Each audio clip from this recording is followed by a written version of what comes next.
सुरुवात झाली. एक 10-12 मुली आल्या.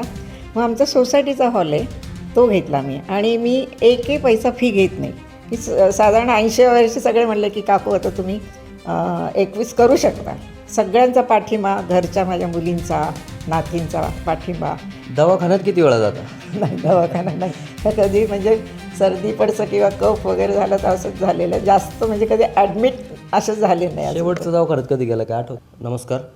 वय वर्ष 82 या वयामध्ये प्रामुख्याने लोक विश्रांतीचा विचार करतात, उतार वयामध्ये आराम करण्याचा विचार करतात. परंतु आज माझ्यासोबत अशा आजी आहेत ज्यांनी वय हा केवळ एक आकडा ठरवलेला आहे. आज 82व्या वर्षी देखील जिममध्ये भरपूर व्यायाम करणाऱ्या, मॅरेथॉनमध्ये पळणाऱ्या, जवळपास आता त्यांनी जानेवारीमध्ये 21 किलोमीटरची हाफ मॅरेथॉन देखील पळलेली आहे. आजीबाई आहेत. या फिटनेस आजीबाईंचं नक्की फिटनेसचं रहस्य तरी काय आहे आणि त्यांची दिनचर्या कशी असते? जागतिक महिला दिनाच्या पार्श्वभूमीवर आपण त्यांच्यासोबत संवाद साधणार आहोत. आजी नमस्कार. नमस्कार. काय नाव आपलं? माझं नाव अनुराधा अशोक दिघे. वय वर्ष 82. 82.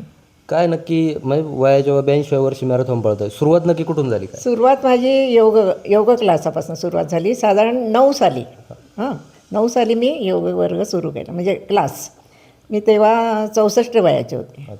सगळं आता रिटायरमेंटसारखंच लाईफ होतं, पण मुली म्हणल्या काहीतरी तू योगाला वगैरे जात, म्हणजे तिथे तुझ्या भेटी होतील, ओळखी होतील, आणखी वाढत जातं ना. आणि घरात किती काय, दोघंच असल्यामुळे इतर काम काही नव्हतं मला. मग क्लास सुरू केला मी. क्लास सुरू करत करत ते मला सगळं म्हणजे अडथळे पार केले बरेचसे. कपडे कुठले घालायचे आमचं ते असतंच ना, परत साडीत तर काय आपल्याला करता येणार नाही. मग सगळे ॲडजस्टमेंट करत क्लास सुरू केला मी. तरुण पण कसं होतं काय? तरुण पण म्हणजे शाळेत असताना वगैरे मी सगळ्याच्यात भाग वगैरे, म्हणजे तेव्हा माझं रनिंग वगैरे असायचं, नाटक वगैरे, या सगळ्या ॲक्टिव्हिटीज होत्या. पण लग्न झाल्यावर सगळं ते कमी झालं ना. फॅमिली मोठी, तेव्हाचे विचार थोडे असे असायचे ना की कुठे कामं करणार, कुठे पळणार, काय करणार. त्यामुळे कधीच मी काहीच केलं नाही. साधारण मग ते म्हटलं ना 64व्या वर्षी मी योग क्लास जॉईन केला. योग क्लास जॉईन केला, साधारण 12पर्यंत केला. मध्ये माझे मिस्टर गेले, तेव्हा काही दिवस तो बंद राहिला.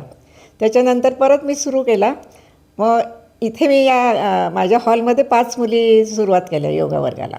असं करता करता मग आजूबाजूला झालं की काकू छान घेत आहेत क्लास, म्हणून मग सुरुवात झाली. एक 10-12 मुली आल्या. मग आमचा सोसायटीचा हॉल आहे, तो घेतला मी. आणि मी एकही पैसा फी घेत नाही, फ्री शिकवते सगळ्यांना. असं करत करता माझ्याकडे आता 30-32 मुली आहेत. त्याच्यावरनं मला पण फिटनेसचं महत्त्व कळायला लागलं. आणि या ज्या बायका येतात, म्हणजे मुलीच म्हणते मी सगळ्यांना, साधारण 50, 60, 70, 75, त्यांना पण फिटनेसचं आवडलं सगळं, की घरात आपण कामं करतोच, पण इथे येऊन सूर्यनमस्कार, प्राणायाम केलं की शरीराला किती आपल्या फायदा होतो. त्यामुळे त्या न चुकता अगदी सगळ्या मुली येतात. अशात करता करता साधारण 18 साली मी योगाची परीक्षा द्यावी असं ठरवलं. साधारण 21 दिवसाचाच कोर्स होता, सर्टिफिकेट कोर्स. म्हटलं तो करूया. तेव्हा पण सकाळी 5ला जायचं, साधारण 9-9:30ला परत यायची मी. असं करता करता ते सर्टिफिकेट कोर्स माझा पूर्ण झाला. तिथे माझा अनुभव छान होता.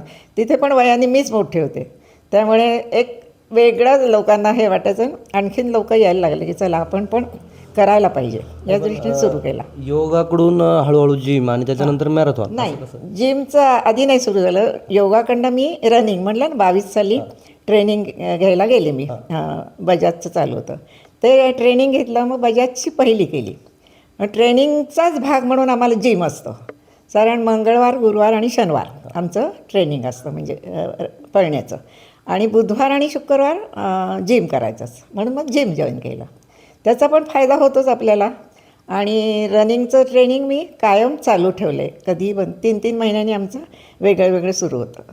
असे साधारण मी 5चे 2 रनिंग हे केल्या. नंतर 10च्या जवळ 10-1 झाले माझे. मॅरेथॉन म्हणायचं का रनिंग म्हणायचं ते बघा, तर त्या केल्या. आणि त्याचं मला छान म्हणजे पोडियम झाल्या, बक्षिसं मिळाले. लोकांना वाटलं की या वयातसुद्धा करू शकतात. मग काही लोक पाहूनसुद्धा जॉईन झाले ट्रेनिंगला. आणि नंतर मग यावर्षी म्हणजे 26मध्ये जानेवारीमध्ये हाफ मॅरेथॉन करायचं ठरवलं. त्याचं पण मी ट्रेनिंग प्रॉपर घेतलं, की साधारण 80 वर्षी सगळे म्हणले की काकू आता तुम्ही 21 करू शकता. सगळ्यांचा पाठिंबा, घरच्या माझ्या मुलींचा, नातींचा पाठिंबा. त्यांनी मला पुशअप केलं की तू नाही करू शकतील, करू. मग इथे शेवटी डोक्यात ठेवलं की नाही हे करायचं म्हणजे करायचं, पूर्ण करायचे. मग वेळ किती लागू, पेस किती लागू, तर त्याच्यात जी मजा येईल ती आपण करायची. म्हणून ती मुंबईची टाटा मॅरेथॉन केली. साधारण माझे 3 तास 40 मिनटं मला, पण पूर्ण केली. मला काही म्हणजे दमल्यासारखं थकल्यासारखं काही वाटलं नाही. केली का नाही असं वाटलं. म्हणजे इतका माझा अनुभव खूप छान आला मॅरेथॉनचा. म्हणजे आजची म्हणजे रोजची दिनचर्या कशी असते काय? रोजचे दिनचर्या सांगते. साधारण मंगळवार, गुरुवार, शनिवार ट्रेनिंग असतं ना, मग पहाटे 4लाच उठते मी. 4ला उठायचं, आवरायचं, घरातलं काय असेल ते भाजी आमकं म्हणजे तयारी करून ठेवायची की आल्यावर करायला लागेल वगैरे. ती तयारी करायची. साधारण 5:15ला मी पिंपळे निलख अशोक कामठे उद्यान आहे, तिथे आमचं ट्रेनिंग सेंटर आहे. माझा TCS म्हणजे ट्रेनिंग कोच आहे परेश भावे, तो मला न्यायला येतो. मग इथे कोपऱ्यावर येतो, मग आम्ही दोघं जातो. आम्हाला रनिंग म्हणजे जो कार्यक्रम आहे तो रोज येतो पहाटे 4 वाजता, म्हणजे ज्या दिवशी मंगळवार, गुरुवार, शनिवार. त्याप्रमाणे आम्ही आधी वॉर्मअप करतो, नंतर जो प्रोग्राम असेल तो करायचा, परत इथं यायचं, परत नंतर स्ट्रेचेस वगैरे जे असतात तो बराच भाग असतो त्याचा. आणि ते करून साधारण 7:30 होतं आणि 7:30ला घरी येते मी. संध्याकाळी नाही, सकाळी 7:30ला घरी आल्यावर मग आपलं काय दूध घे, अमकं घे, घरातले कामं कर. आणि साधारण 8:30-9ला आम्ही जेवतो. जेवणसुद्धा म्हणजे असं काही हेच पाहिजे ते पाहिजे असं काही नाही. भाकरी, भाजी, सॅलड असं सकाळी खातो. दुपारी 12-12:30 फळं, जेवढे फळं खाता येईल तेवढे फळं खातो. अगदीच भूक असेल तर भात, दही भात किंवा ताक भात, वरण भात, नाही तर ताक दही हे भरपूर घेते. हे दुपारचं झालं. 3:30ला चहा घेते आणि 4 ते 5:30 माझा योगा क्लास असतो. योगा क्लास करून परत घरी येते. कामं काही असतील घरात ती करायची. ती साधारण 8-8:30ला परत आम्ही जेवतो म्हणजे लाईट जेवतो.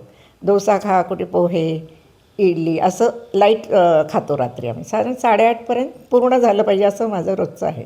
त्याप्रमाणे मी पाळते सगळ्या वेळा. आणि 10:30ला झोपते. 10:30ला झोप अगदी छान लागते. सगळं व्यवस्थित माझं रुटीन चालू आहे, म्हणजे कुठे काही बदल नाही. असं आजपर्यंत चालू आहे. हा जो दररोज व्यायाम करण्याचा उत्साह आहे हा येतो कुठून नक्की काय? येतो असाच आतनंच येतो मला. आणि इतकी सवय झाली तर मला ते करमत नाही. अगदी एक दिवससुद्धा नाही गेले की आज गेलो नाही तसं होतच नाही कधी. मी जातेच. अगदी कोच नाही आलं तरी मी घरापासनं जितकं किलोमीटर ते करून घरापर्यंत येते, ते पूर्ण करतेच अगदी. आणि त्याच्यानंतर योग क्लासला पण जातेच. तर मुली तेच म्हणतात, आम्ही काही म्हटलं नाही, इथे येऊन मी निदान आकडे वगैरे मोजू शकते, त्या घेतात मुली. पण मी प्राणायाम आणि जे बाकीचे आहेत म्हणजे वज्रासनातले आसनं ते करते. कारण जास्त मग पळून आल्यावर जास्त करायचं नाही असं असतं ना, म्हणून पण प्राणायाम मी सगळे करते. बाकीच्या मुलीचं सगळा जो आहे प्रोग्राम ते चालू राहतो. ती ऊर्जा माझ्या ह्याच्यात येतं, म्हणून मी क्लासला पण ऊर्जा योग वर्ग नाव दिलं आहे. ही ऊर्जा माझ्या मुलींमध्ये पण आहे. त्या पण कधी थकत नाही, नियमित येतात. आणि छान ग्रुप झाला आहे माझा, अगदी फॅमिलीच्या वर माझा ग्रुप झाला आहे. ह्या वयामध्ये असं वाटतं की कधी मानसिक थकवा वगैरे की आता बस झालं, शरीर दमलंय, आपण बस करावं? अजून तरी नाही वाटलं. तर 3 वर्ष सतत मी करते रनिंग, आणि असं कधी नाही वाटलं की आता आज बसावं, कंटाळा नाही. एक प्रकारचा तो हुरूप असतो, तो अजून तरी आहे माझा या वयात सुद्धा. म्हणजे मला वय इतकं हे सुद्धा वाटत नाही मला की आपण एवढ्या वयाचं झालं असं वाटत नाही कधी. घरी कोण कोण असतं काय? घरी आता माझी मुलगी, तिचे मिस्टर आणि ही नात, आम्ही त्या तिघीवर ते वर राहतात मुलगी, आणि मी खाली एकटी राहते इथे. आम्ही 4 जण असतो साधारण इथे. दुसरी मुलगी आहे बेंगलोरला, आणि मुलगा इथे पुण्यात आहे. थोरला मुलगा आणि या दोघी मुली, असं माझी फॅमिली आहे. फॅमिलीचं पाठबळ कसं काय? छानच. या मुलींनीच मला पाठिंबा दिला.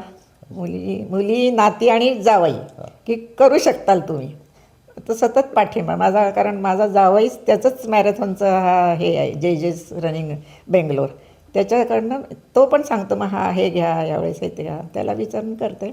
आणि होतं माझं, मी करू शकते अजून तरी. दवाखान्यात किती वेळा जाता?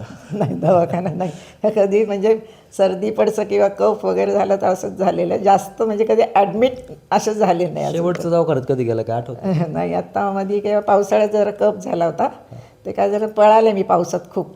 12 किलोमीटर पूर्ण पावसात गेलं, त्यामुळे ते जरा तो त्रास झाला बस एवढंच. त्याच्यानंतर एक मॅच होती, डॉक्टरला म्हणला मला पळायचं आहे मला कुठल्या परिस्थितीत त्यांनी दिले अँटीबायोटिक्स औषधं, बरं झालं. त्याच्यानंतर काही नाही, म्हणजे असं खूप सर्दी होते वगैरे असं नाही. होतो कधी त्रास पण कमी, म्हणजे दवाखान्यात असं ॲडमिट कधी नाही झालेले अजून तरी.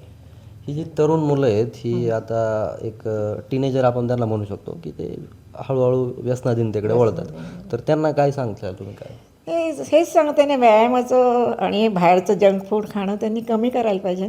आणि काहीतरी व्यायाम म्हणजे रनिंग असं प्रत्येकालाच येईल असं नाही, चालणं, योग, काहीतरी मेडिटेशन, या गोष्टी तुम्ही करायला पाहिजे.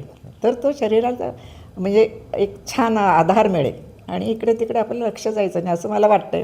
त्यांनी घ्यायला पाहिजे तरुण मुलांनी. हल्ली खाण्याचं प्रमाण माहिती आहे, जंक फूड भयंकर खाणार आहेत आणि केव्हाही झोपायचं, केव्हाही हे करायचं, मोबाईल, हे या गोष्टी कमी आहे. पालकांनी लक्ष द्यावं असं मला वाटतं त्यांच्याकडे, आणि या मुलांना काहीतरी योगा, मेडिटेशन करायला सांगावं असं माझं म्हणणं आहे. माझ्यासोबत अनुराधा आजी होत्या. जे काही तरुण पिढी आहे, तरुण पिढीने इकडे तिकडे कुठे लक्ष न देता जे काही फोकस आहे, गोल आहे, त्याच्यावर लक्ष केंद्रित केलं पाहिजे. जंक फूड टाळलं पाहिजे, सकाळी लवकर उठलं पाहिजे. आजी देखील पहाटे 4 वाजता उठतात. 4 वाजल्यापासून त्यांची दिनचर्या सुरू होते. एकंदरीतच आजी तुम्ही चिरकाल तरुण राहा, अजून मॅरेथॉन पळा आणि आम्हाला प्रेरणा देत राहा, अशा माझ्या शुभेच्छा आहेत. बाकी मित्रांनो, तुम्हाला जेव्हा जेव्हा जिममध्ये जाण्याचा कंटाळा येईल तेव्हा तेव्हा आजींचा चेहरा आठवा, म्हणजे नक्कीच हुरूप मिळेल. टाइम्स ऑफ महाराष्ट्रासाठी पुण्यावरून मी आदित्य. धन्यवाद.